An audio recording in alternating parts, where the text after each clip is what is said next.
15 élèves kidnappés en juin libérés par leurs ravisseurs au Nigeria. Nous allons parler également de la RDC, la Loucha, dans le collimateur de la justice Mali, manifestation de soutien à l'armée. Et puis on termine, comme d'usage par le Togo, gratuité des frais de scolarité des élèves des collèges et lycées publics. Nous avons comme invité pour le moment Chris Ega, directeur de publication de Express Info, et Ambroise Pondio, directeur de publication des Gardianes.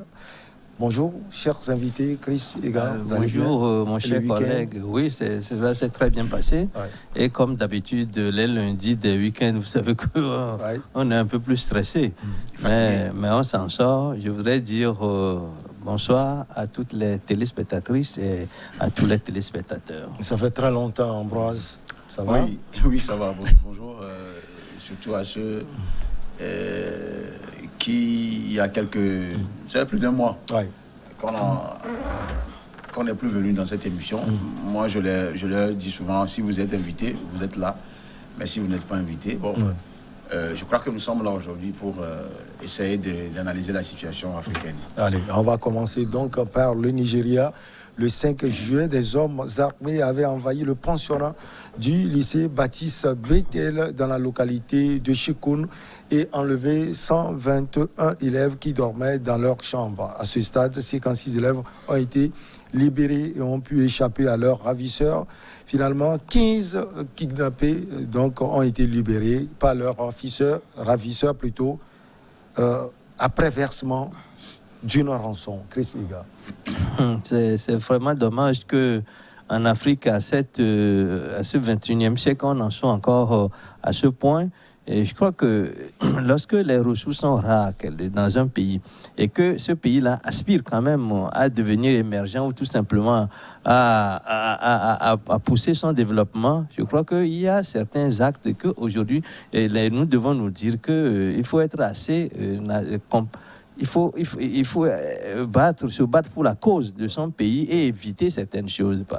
Au Nigeria, vous allez vous rendre compte que c'est les djihadistes, Chekawi et Boko Haram qui ont introduit cette façon-là de se faire de l'argent et qui kidnappent les élèves, les femmes, les enfants et qui après demandent rançon. Et avec ces rançons-là, vous savez ce qu'ils en font, c'est avec ça qu'ils renouvellent leur stock d'armes, c'est avec ça qu'ils vivent et c'est de la même façon, ils soumettent les paysans à des pressions pour qu'ils leur versent des sous. Mais aujourd'hui, des bandits tout simplement ont récupéré la situation parce qu'ils se sont rendus compte que c'est plutôt juteux. Des bandits qui emboîtent le pas à Boko Haram, qui kidnappent les élèves, vos propres enfants, que vous kidnappez vos propres frères, que vous kidnappez pour demander rançon. Et sans oublier que les dommages psychologiques qu'ils causent à ces enfants-là, parce que parfois certains dommages sont pour de bon, s'installent pour de bon. C'est franchement, moi je suis vraiment désolé face à ces actes-là. Il faut qu'aujourd'hui l'Afrique se réveille et pense que pour se développer, il n'y a que par eux que cela peut arriver. Mais lorsqu'on se livre à des actes comme ça, et après, on veut s'en sortir unilatéralement, et après, on crie aux Blancs qui nous font ceci, qui nous font cela, alors qu'à l'intérieur, nous-mêmes, on est capable de pire vis-à-vis de nos propres frères que vis-à-vis de ceux-là que nous traitons d'impérialistes. Ambroise, on a l'impression que le gouvernement n'arrive pas à gérer la situation parce que ces actes sont répétitifs. On n'arrive pas à trouver des solutions. Oui, malheureusement, je crois que d'abord c'est une question de gouvernance. Quand on parle de question de gouvernance, c'est lié au gouvernement et aux méthodes mises en place par le gouvernement pour pouvoir lutter contre la haute criminalité et le djihadisme. Alors, il y a aussi cette question de corruption qui gangrène l'armée nigériane et le corps de la police. Vous savez, et qui a aussi le facteur démographique. Ouais.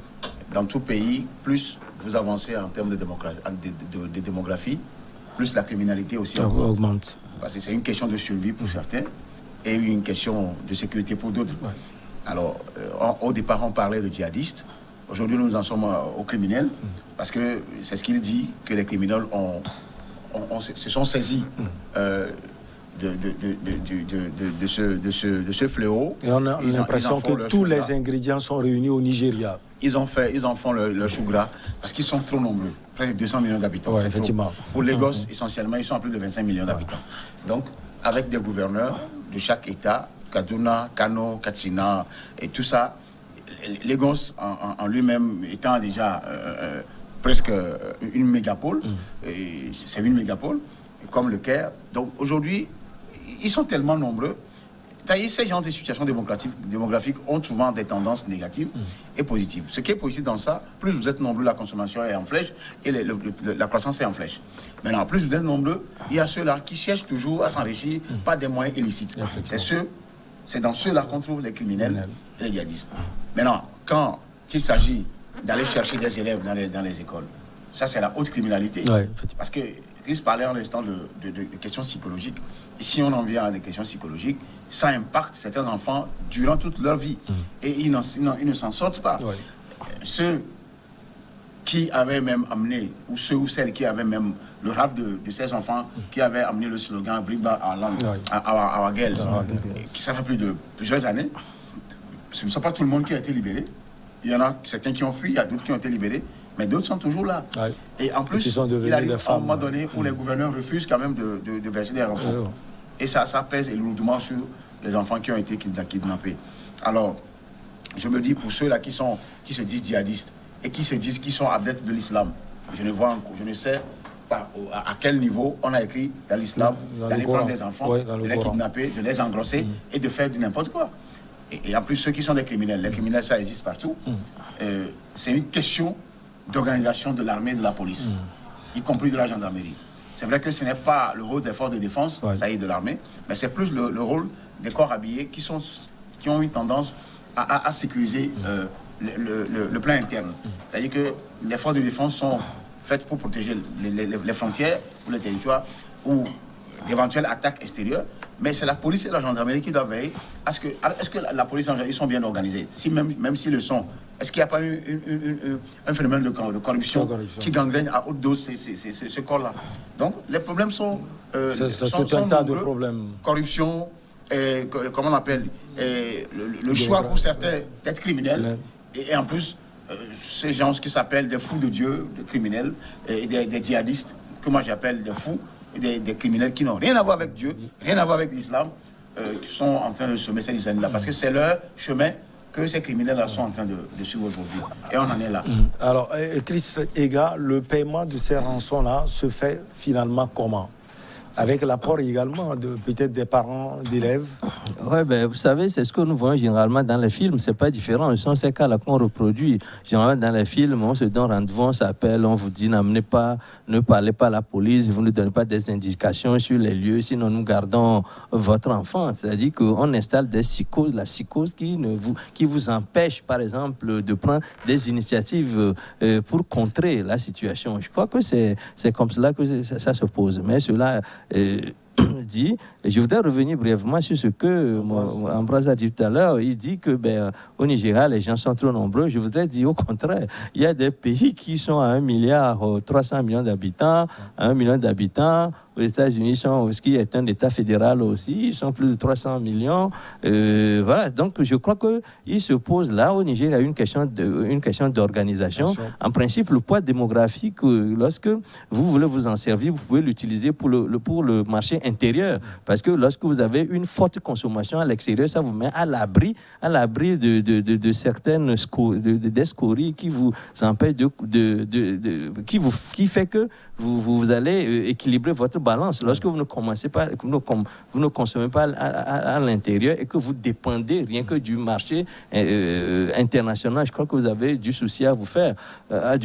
Donc au Nigeria, je ne pense pas que les populations sont trop nombreuses, mais il se pose là, il a dit, une question de gouvernance, une question que l'autorité, il y a vacuité au niveau de l'autorité de l'État. Et je crois qu'il faut raffermir l'autorité de l'État, faire en sorte que la police soit instaurer la crainte de la police, la crainte de la gendarmerie. Je crois qu'aujourd'hui, ce qui est problème, c'est que la gendarmerie, la police fait partie des problèmes. C'est comme si le verre est dans le fruit. L'autorité centrale a beau prendre des mesures pour aller contre cette situation, mais lorsque ceux qui sont chargés d'exécuter les plans concoctés par l'autorité sur le terrain ne suivent pas, sont des gens peut-être corrompus. ils ne le suivent pas. Et Ambroise a parlé également de complicité. On a l'impression que quelquefois, il y a des gens qui sont dans l'armée et qui sont également en connivence avec ceux qui fomentent des coups. Bien entendu, c'est pour cela d'ailleurs qu'on parle de la corruption, c'est des agents corrompus et on le voit toujours, il y a toujours ces brebis galeux là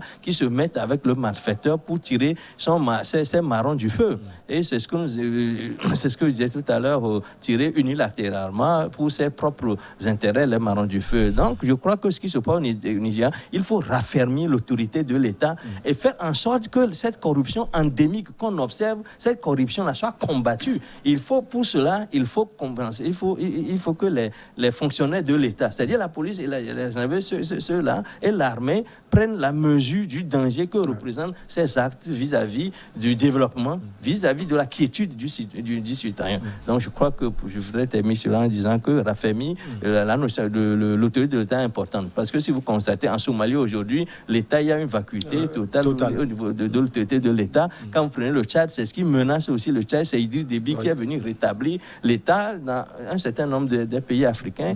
Et c'est le cas par exemple aussi en RDC qui est vaste, mais les gens n'ont pas de contrôle sur le territoire.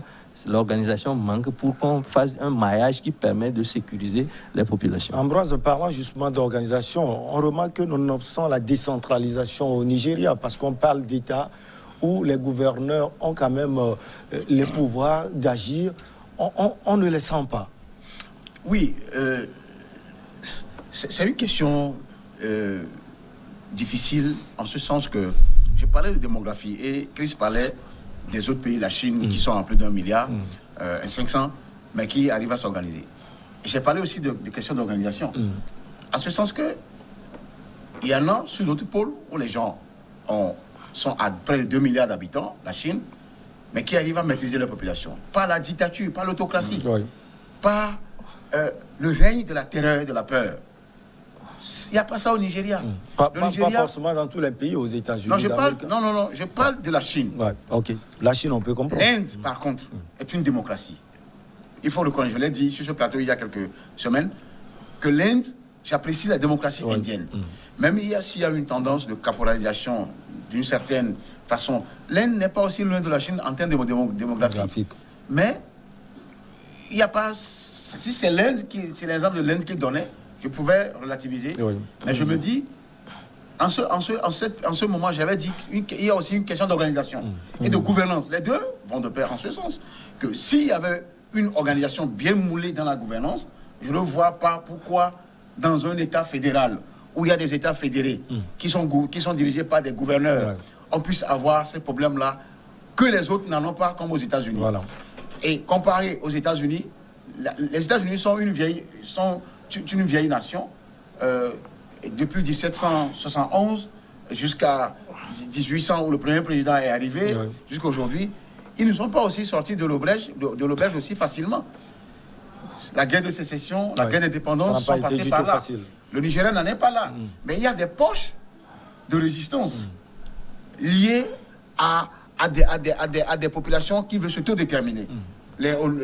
Ceux-là qui sont dans la communauté Igbo et ceux-là qui sont dans le delta du Niger, tous ces problèmes-là aussi participent à l'infiltration et à la porosité même de l'infiltration de certains criminels. Ils profitent de la situation. Et cette situation aussi est alimentée par certaines puissances pour pouvoir continuer par piller les ressources pétrolières. Ça, on n'en avait pas parlé, tout simplement. C'est un point capital. Oui, nous sommes dans un cadre de gouvernance nationale, interne, qui concerne plus ceux qui dirigent l'État nigérian, parce qu'au-delà de tout, ils se sont dit que c'est nous qui sommes appelés nous sommes élus pour diriger. Donc on ne va pas, à cause des interférences des puissances étrangères, pour nous dédouaner de notre incapacité à diriger. Et l'autre problème, c'est un problème aussi religieux. Pour terminer, le problème religieux. Le Nigeria est scindé en deux. Le nord essentiellement musulman, et le sud, chrétien et animiste.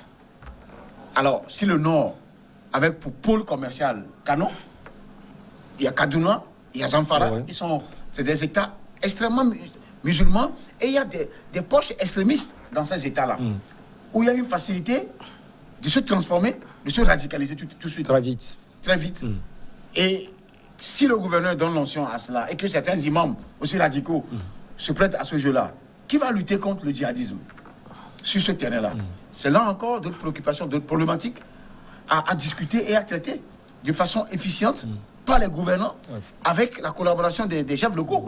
Mais s'il n'y a pas ça, la criminalité ne va jamais finir, tant sur le plan djihadiste que les criminels ordinaires qu'on en a. Allez, on va marquer la petite pause. On revient juste après avec nos chers invités Chris et Ambroise.